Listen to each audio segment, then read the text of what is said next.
kunnafoni tɛ dugu min na o ye dibimayɔrɔ ye Renouveau télé lajɛbagaw an bɛ foli ni waleɲuman dɔn kɛ ka taga aw bɛɛ lajɛlen yɔrɔ ni wagati in na aw minnu bɛ sɔgɔ anw na diɲɛ don o don walasa ka se ka kunnafoniya ɲuman ka o sɔrɔ an bɛ foli ni waleɲuman dɔn kɛ aw bɛɛ lajɛlen ye k'a fɔ ko bɛɛ k'i bisimila ni ye kunnafoni kɛnɛ sigitɔ la ye.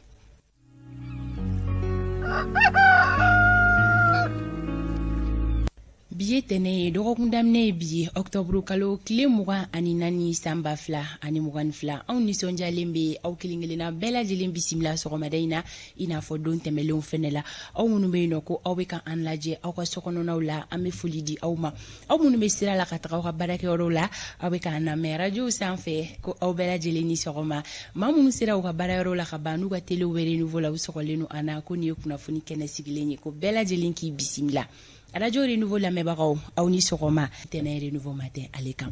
o la bi ye tɛnɛ dɔgɔkun daminɛ ye bi ye o kama bi don fɛ jama bɔta o ka can kosɛbɛ tani ka segin hukumu kɔnɔna la yalima bi an ka siraba kanaw la gɛlɛyaw ye jumɛnw ye Sori Ibrahim Diallo ale bɛ na o kibaruyaw di an ma sɔni sɔni anw ka dibila baarakɛbagaw an bɛ foliba di u ma u ye labɛnw sigi sen kan o kama aw bɛ ka ja ɲuman ani kumakan ɲuman sɔrɔ k'aw to fo aw jabala la wa kumaso kɔnɔ yan nɔ ni o ye studio Bamindaw ye jama dafalen bɛ yan Isa Kaba Sidibe Fanta Tomota Umar Koita an bɛna don kibaruyaw olu kɔnɔna la sisan Umar Koita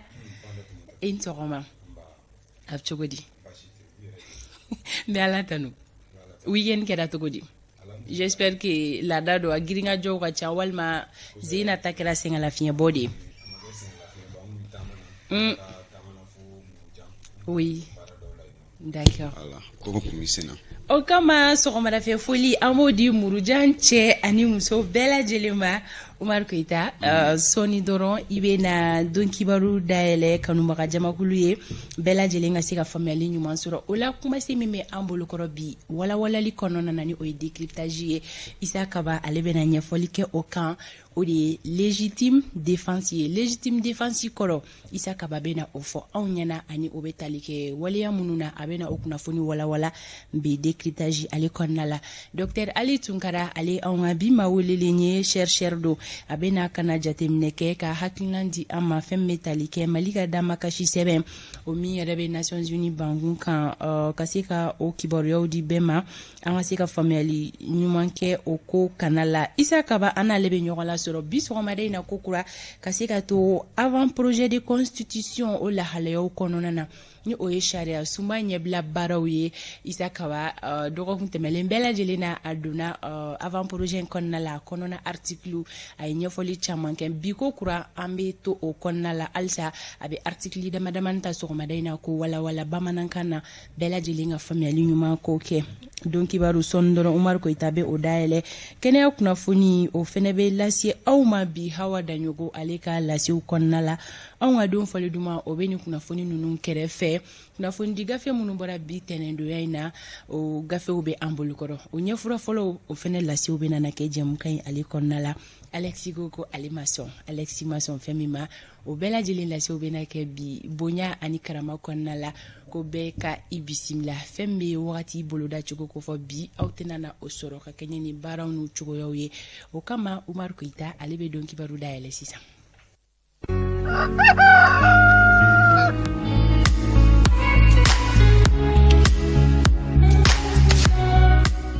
An ye o de fɔ ko kunnafoniya ɲuman sɔrɔli na siratigɛ fɛ ko bɛɛ lajɛlen ka i jigi sɛmɛ ni jɛmukan in na ni o ye Renouveau matin ye sabula kunnafoniw bɛ sɛnsɛn de ka a ɲuman di kanubagaw ma walasa bɛɛ lajɛlen ka bɔ kunnasiri la aw ka tile kuntagala o kɔnɔna la Umar Koita Fanta Tumuta kunnafoni dugu jɛra siga tɛ o la kunnafoni dugu wɛrɛ jɛra Fanta Tumuta y'a fɔ cogo min na an bɛ kunnafoni kɔni sɛgɛsɛgɛ ka se ka ɲuman na kolon bɔ ɲɔgɔn na ka se k'an kanubaw ka olu kunnafoni waati kɔnɔna na okumu kɔnɔna na bi kunnafoniw la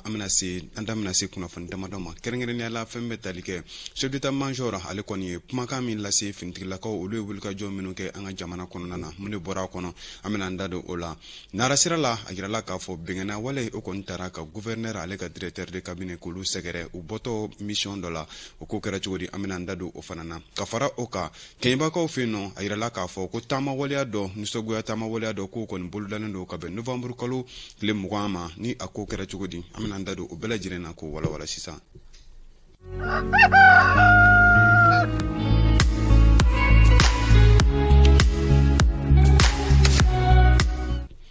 an bɛ segi ka foli kurakura ka ɲɛsin an lamɛnbaaw bɛɛ lajɛlen ma mɔgɔ bɛ ko olu bɛ soli k'u sɔgɔ renouveau la ka taa Mali kɔnɔna na ka taa Mali kɔkan an dafɛ jamanaw an ka foli b'u bɛɛ lajɛlen an ka bi kunnafoni daminɛ na an b'a daminɛ fɛn min kɔni ye maa banbagaciw ye a yirala k'a fɔ an ka finitigiw olu ye wuli ka jɔ caman ta ka ɲɛsin o ma nin kalo in kɔnɔna na sibiridon ka bɛn octobre kalo tile 22 ma état major général des armées ale kɔni bataki sɛbɛn dɔ bɔ bataki sɛbɛn min ni u bɛ a kɛ walasa ka se ka jamanadenw kunnafoni fɛn min ye finitigilakaw ye olu bɛ ka wulikajɔ min kɛ jamana kɔran fan fɛ tilebiyan fan fo ka taa se cɛmancɛ bolow ma o bataki kɔnɔna na a kɔni yirala k'a fɔ ko an ka finitigilakaw ko olu ye wulikajɔ caman kɛ kabi u ka bataki laban min bɔra octobre kalo tile 7 san 2022 ka n'a bila nin na finitigilakaw ko olu ye wulikajɔ caman kɛ wulikajɔ caman min ni o kɛra sababu ye ka bolo da maa banbagaci caman kan u bolola minɛnw ka olu minɛ wa maa caman bɛ yen nɔ ko olu fana welela ni a bɛ f'o ma ko interpeller walasa cogo min na ka se ka ɲininkali ban u tɛmɛw la banbagaciya wale an ka finitigilakaw u bɛ se k'a kɛ ka ɲɛ cogo min na an bɛ tɛmɛ ni kunnafoni cogoyaw ye an y'an dasi a ma sisan bakurubaw la kɛɲɛbakaw fɛ yen nɔ a yirala k'a fɔ ko taama wale dɔw ko kɔni bololalen don yen nɔ ka bɛn novembre kalo tile 21 ma kalo 2 tɛmɛnen kɔfɛ fɛn min kɔni bɛ tali kɛ jɛkulu la ni a bɛ fɔ o ma association wasatɔn olu kɔni tun ye laɲini kɛ gouverneur fɛ ni u tun y'a yirala k'a fɔ ka kalo 2 di walasa cogo min na u ye laɲiniba minnu kɛ olu bɛ se ka sabati cogo min na ka tɛmɛ ni ɲɔgɔn dalajɛ min ni o kɛnɛ sigira min n'a bɛ fɔ o ma télé régional de min na o laɲiniw kɔni a yirala k'a fɔ ko o kundala o bɛ cɛ ka bɛn novembre kalo tile 19 ma ka tɛmɛ ni u ka dusuma kasa ye k'a ye sababu kɛ laɲiniba minnu kɛra ko olu kɔni ma se ka lawaleya nin jɛkulu mɔgɔw kɔni kɛmɛ ka bolodali kɛ ko u bɛna taamaba kɛ walasa ka se u ka nisɔngoya jira ka bɛn novembre kalo tile 21 ma san 2022 a waleyaw kɔni a bɛ kɛ kɛɲɛbakaw fɛ yen nɔ an bɛ tɛmɛ ni kunnafoni cogoyaw ye bakuruba la an ye a lase aw ma fɛn min kɔni bɛ tali kɛ nara ale directeur de cabinet min bɛ gouvernorat la a yirala k'a fɔ bɛngana wale kɔni taara ka ɲɛsin ale ma Klawa ani Mburujan olu ni ɲɔgɔn cɛ ni a yɛrɛ yɔrɔ ni Madina kankuru man jan ɲɔgɔn na wale in kɔni kɛra jumadon octobre kalo tile 21 ni a kɛra nɛgɛ kanɲɛ 14 waatiw ka tɛmɛ ni kunnafoniya minnu kɔni sɔrɔla fɛn kɔni ma gouverneur ale n'a nɔgɔmaw sɔrɔ nka fɛn min kɔni maa banbagaci 4 a yirala k'a fɔ olu ni tora ni waleya in na Modibo Keita ale bɛ ɲɛfɔli k'an ye do octobre kalo tile 21 san 2022 nɛgɛ kanɲɛ 14 tɛmɛnen kɔ Nara marabolo ɲɛma ka directeur de cabinet a kelen kɔrɔ ko ka tɛmɛ ko ala ka k'i kunda Nara kan yɔrɔ min bɛ yen n'a bɛ fama Madina ka goro o kɛrɛfɛ Madina ale ni Murujan cɛ o ye kilo 25 ye a selen kɔrɔ ko yɔrɔ la bamanti wale kɛbaw n'olu karila ɲana sigate min na bilasiraliba minnu kun bɛ marabolo ɲɛma ka directeur de cabinet nɔfɛ o ye wulikajɔ sabati o yɔrɔnin bɛɛ lajɛlen na ni ka maa minnu ye nin waleya in kɛ bamanti wale kɛba maa 4 ka dankari olu la a senfɛ u ye marafa dɔw sɔrɔ kɛnɛ kan ni o bɛ tali kɛ PKM 1 PM 1 ani marafakisɛ o caman fo ka taa se téléphone motorola 1 ma fɛn ma marabolo ɲɛma ka directeur de cabinet a n'a nɔfɛmaw aya nin kɔni tun ye Nara ale kuma o kibaru ye an bɛ tɛmɛ ni kibaru cogoyaw ye jɛkulu min bɛ yen nɔ ni a bɛ fɔ a ma association des techniciens de surface de secteur ni olu bɛ kɛnɛya binankun kan a yirala k'a fɔ olu kɔni bɛsɛ a waleya dɔ labɛn fɛn min kɔni kɛra Gabriel Touré ale kɛnɛyaso la ani ka taa se Ponge ma nin waleya ninnu kɔni dabɔra de walasa cogo min na saniya ani bɛsɛ wale o bɛ se ka kɛ nin yɔrɔ kofalen na kɔni ni dɔ kɛnɛyaso in tigilamaw baarakɛla minnu bɛ yen nɔ u jɛra ka saniya baaraw kɔni segin nin yɔrɔ kofalen na an ka ciden minnu kun bɛ yen nɔ o ye Astan Jara ani ka taa se Zakaria Umar Keita ma an ka jɛw ka lase u lamɛn walasa k'an kisi banakisɛw ma an kan ka saniya matarafa an ka dɔgɔtɔrɔsow la o hukumu de kɔnɔna la ni jɛkulu in farala ɲɔgɔn kan ka don kɛrɛnkɛrɛnnen sigi an ka CCRF n'an ka CSCOM lasaniyali kama an ka nin labɛn na kama ni ko saniya i b'a fɔ ko kɛnɛya tɛ se ka taga fiyewu ni saniya tɛ yɔrɔ la o hukumu kɔnɔna na an y'a ye an ka minisiri Amina ko a n'a jɔrɔna ko ye jamana kɔnɔdenw bɛ se ka kɛnɛya sɔrɔ cogoya min na an ko an bɛna dɛmɛ cogo di an dun ye technicien de surface an ka baara ɲɛsinnen don o bɛ to ni CCRF ni ASACO kɔnɔna jɛyaliw de ma an fana t'an ta kɛ saniya sira ye ka ɲɛsin minisiri dɛmɛni ma o kama an ye journée in labɛn k'a fɔ a ɲɛna a n'a dɛmɛ jɛkulu o bɛ to kɔ an dɛmɛli la n'ale yɛrɛ tun bɛ kɛnɛ kan ministre de la santé ani développement social ale kɔni ye ni jɛkulu in ka hakilina in fo kosɛbɛ Mali jamana ɲɛmaaw tɔgɔya la kɛrɛnkɛrɛnnenya la ka technicien de surface fo ni miirila in na nin fana ye u jɔyɔrɔba de ye Mali kura in jɔli la barisa Mali kura ye kɛwale de ye jogo de ye Mali kura ye donc a filɛ ka nin miirila mun nata ka se fasokɔnɔdenw ma nin kalo kɛrɛnkɛrɛnla in kɔnɔna la n'o ye dɛmɛ ani den kɛrɛfɛ kɛlɛli kalo ye donc a kan ka fo o la kosɛbɛ an bɛ tigɛrɛ fɔ aw ye nin ko in na. Nin kɛnɛ in yɛrɛ senfɛ dɛmɛbagaw kɔni ye baarakɛminan di nin jɛkulu mɔgɔ ninnu ma cogoya min na u ka baara ka se ka san sɔrɔ. Kɛnɛyasow saniyali a ka fisa kosɛbɛ an bɛ ni hakilila sugu fo an bɛ tɛmɛ ni kunnafoni cogoyaw ye kitakaw fɛ yen nɔ a yirala k'a fɔ babali kɔni o kɔni bɛ kɔriko binankun ka ɲinɛ ni kitakaw fɛ yen nɔ a yirala k'a fɔ ko kamanagan kɔni bonyanen don kosɛbɛ k'a sababu kɛ fɛn ɲɛnama dɔw bɛ yen nɔ ko olu bɛ don kɔri la hali ni o y'a sɔrɔ k'a fɔ an ka jamana kɔnɔna na nisɔndiya fanga ka bon kosɛbɛ sabula Mali ye jamana ye jamana min jɔra ka bon kosɛbɛ kɔriko hukumu kɔnɔna na a ɲinɛ a yirala k'a fɔ ko o waleya ninnu kɔni o kɛmɛ siran ko ye k'a sababu kɛ fɛn ɲɛnamani dɔ ko o kɔni don mɛ kɔriw la ni a bɛ fɔ o ma jakubiyala fasiyali ni o ye o fɛn ɲɛnama yɛrɛ wele cogo ye ka tɛmɛ ni bataki sɛbɛn dɔ ye bataki sɛbɛn min ni kita ale kɔni chambre d'agriculture ma ɲɛma ale y'o bila ka na sin APCAM ma a kɔni a ka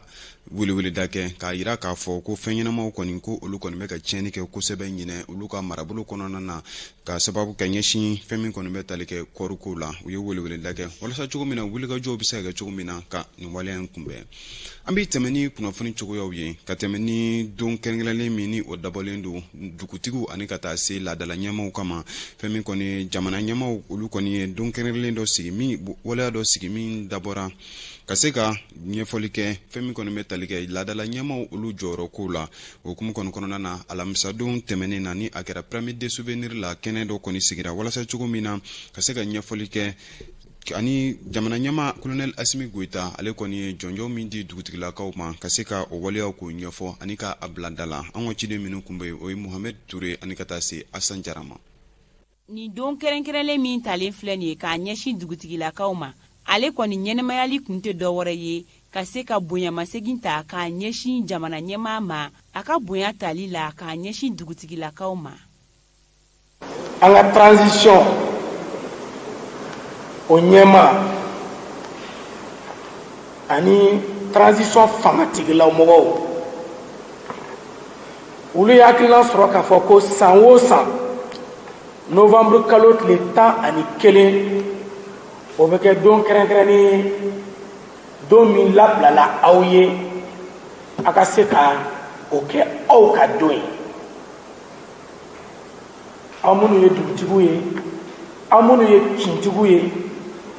ani n'i taara an ka kɔrɔnyanfan na yen nɔ a fɔ de ma ko fraction aw minnu ye o tigiw ye. Bamakɔ gouverneur ka nɔlabila n'ale yɛrɛ tun bɛ nin kɛnɛ in kan ale kɔni ye foli bila transition ɲɛmaa ye a ka nin hakilina in na a tilala k'a fɔ k'a gɛlɛya dugutigilaka ninnu ma u ka se ka président de la transition ka nin hakilina in ja a bolo. Aw wele kun ye o ye minnu ye hakilina sɔrɔ an b'u fo ani minnu jɛra ka baara kɛ walasa bi don an ka se k'a ye ani an ka se ka nin lajɛrɛ kɛ an b'olu fana fo ni o ye commission d'organisation mɔgɔw ye dɔw ye a ka kɛta kɛ ni o ye président transition ye a ye don in ɲɛnamaya k'a di aw ma mais an bɛ se ka don in waleya cogo di anw bolo o bɛ aw de bolo aw minnu bɛ nin kɛnɛ in kan ani minnu ma nin kɛnɛ in sɔrɔ don in bɛ aw bɛɛ de bolo. K'a yira aw la k'a fɔ ko nin don kɛrɛnkɛrɛnlen min dilen don dugutigiw ma o la ɲɛnɛmayali kɔni siɲɛ fɔlɔ de ye nin ye. An bɛ tɛmɛ ni kunnafoni cogoyaw ye minisiri min bɛ yen nɔ ni ale ɲɛsin bɛ an ka yɔrɔ koɲɛw ma ani bɛsɛya ni o bɛ Modibo Kone ko fɔ ale kɔni ye kɛnɛ min na ni tasi bila kɛra ka ɲɛsin ozeforow ka cɛden min bɛ yen nɔ ni o kɔni ni tora ka tiɲɛ na ni o bɛ Lieutenant Usman Tal ale ko fɔ ale kɔni ye kɛnɛ sigi kɛnɛ min ɲɛmaya kun bɛ a bolo n'a kɛra direction générale des eaux forêts la walasa ka se ka tasi bila kɛ ka ɲɛsin nin cɛba in ma ni cɛba min ni ale tora fasoko la a kɔni tora bɛngana wale la bɛngana wale min tara ka kacɛna ale pɔsu ko o sɛgɛrɛ o kum kɔnɔna na fɛn kɔni bɛ tali kɛ Segu marabolo ma ɲɛma na ni o bɛ gouverneur ko fɔ ale baba commandant da ni ma kofɔlen fure kan walasa cogo min na kana ni a ye Bamakɔ tasibilaw kɔni kɛra ka ɲɛsin a ma ka bɛn sibiri don ma an ka ciden min kun bɛ yen nɔ a ye min sɔrɔ an ka jɛ k'o lajɛ. N'a yɛrɛ bangena san 1961 Bamakɔ. Lieutenant Ousmane Tal ale kɔni tun ye fonction publique baaraw damina san 1986 i n'a fɔ technicien eaux et forêt kɔnɔna na.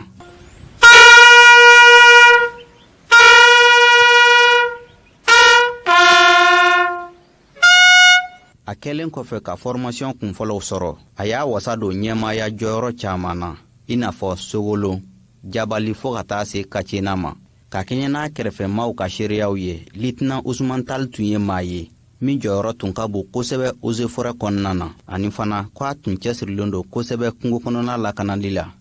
An bɛ Ala deli Ala ka a dayɔrɔ nɛma ani su tɔ bɛɛ lajɛlen militaire su paramilitaire su civil su a bɛɛ lajɛlen an bɛ tila k'a ɲini an ka autoritéw fɛ u ka service ni dɛmɛ équipement ko ni mɔgɔko la équipement ɲɛnama t'an bolo mɔgɔ caman fana t'an bolo donc ka se ka an dɛmɛ o la pour que degun min b'an kan gɛlɛya mun bɛ terrain kan an bɛ se ka an ɲɛsin o ma cogo min na ni an fanga ni an ka équipement ye. Eaux et forêt jɛkulu maaw fo ka taa se a yɛrɛ ka denbayaw ma u bɛɛ lajɛlen tun b'a kɛnɛ kan u y'a jira k'a fɔ ko nin na kɛ dusukun kamikami ye olu bɛɛ lajɛlen ma. Ni ko silamɛya o b'a la ni ko adamadenya o b'a la donc a saya ye perte ba de ye Mali ma kɛra perte ba de ye a bɛɛ ma nka komi a sara faso ko de la an bɛ dugawu k'a ye Ala ka yesu Ala ka a jigi yɔrɔ ɲuman na Ala ka a fara silamɛsiw kan an kɔni bɛɛ yafara ma famille Tal tɔgɔ la famille Tal kɔrɔ a teriw bɛɛ tɔgɔ la n bɛ dugawu kɛ Ala ka lahara sɔn sumaya ye anw bɛɛ yafara ma n b'a deli bɛɛ fɛ fana bɛɛ fɛ ka yafa ma. N bɛ fɛ ka Segu gouverneur fo ani préfet min dara kɔrɔ ka kana ani Segu autorité bɛɛ n bɛ foli di eaux et forêt ma direction nationale mɔgɔ ni Segu direction eaux et forêt fɛn fɛn Mali la ka yir'u la k'a fɔ nin ye an bɛɛ de kungo ye ko in kɛra circonstance min na a kɛra k'a to baara de la a kɛra k'a to fasoden ɲumanya de la n'o kɛra kaban n bɛ eaux et forêt fo fɛn fɛn ye a assister fo kana se bi la n bɛ bɛɛ lajɛlen fo an bɛ dugawu kɛ Ala k'a dayɔrɔ sumaya Ala ka yen kusa ma yan ye Ousmane Tal taara mais teriw b'a kɔ denw b'a kɔ mɔgɔ wɛrɛw b'a kɔ yan nɔ n'Ala sɔnna ma ni an seko kɛra min ye ka se ka an ɲɛsin famille ma an b'o kɛ ni Ala sɔnna ma. A jɛnkomaɲɔgɔnw a ka baaradaw la olu y'a sɛmɛntiya k'a fɔ Lieutenant Ousmane Tal k'ale tun ye maa ye min ka faso kanu tun ka bon kosɛbɛ ani fo ka taa se hadamadenw yɛrɛ cɛ kalali ma. Ale kɔni fatura ni k'a sababu kɛ banbanciya wale ye ka muso 2 to a kɔ ani denmisɛnnin 6 an kɔni bɛ dugawu kɛ Ala ma hinɛ n'a Lieutenant Ousmane Tal la.